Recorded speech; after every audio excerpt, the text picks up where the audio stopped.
काही वर्षांपूर्वी मला थोडंसं लघवीमध्ये चिकटपणा जास्त जाणवला म्हणून मी एक रँडम आपली शुगर चेक केली होती आणि त्यावेळी माझी 170 आली होती. आणि त्यानंतर मी होमिओपॅथिक ट्राय केलं आणि आयुर्वेदिक देखील ट्राय केलं. कारण मला वाटलं की गोळी लागली तर आयुष्यभर लागेल असा माझाही समज होता.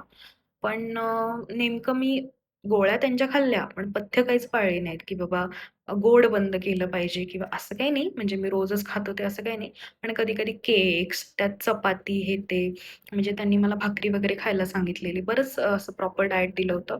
पण बरेचदा ते फॉलो करायला मला जमत नव्हतं. त्यामुळे शुगरमध्ये काहीच फरक पडला नाही आणि मी त्यानंतर जेव्हा ॲलोपॅथिक डॉक्टरकडे गेले, तेव्हा त्यांनी मला सांगितलं, की "तुम्ही प्रॉपर डायबेटिक आहात. तुम्ही प्री डायबेटिक वगैरे काही नाही आहात."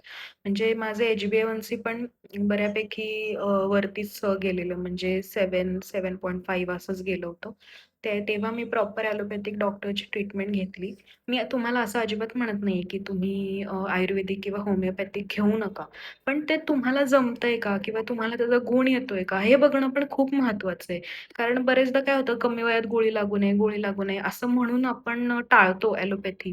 पण बरेचदा कसं असतं, की जर तुम्ही पथ्य पाळली नाहीत, तर तुम्हाला ॲलोपॅथीचा पण उपयोग होणार नाही. हळू-हळू तुमचा डोस वाढत जाईल फक्त आणि बाकी त्याचा काहीच उपयोग होणार नाही. सो मला काय वाटतं, आपण म्हणजे जो अनुभव मला आलाय म्हणून मी तुम्हाला सांगते.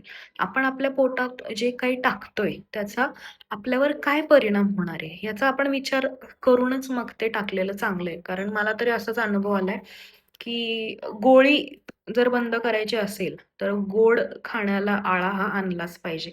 त्याशिवाय काहीच ऑप्शन नाही.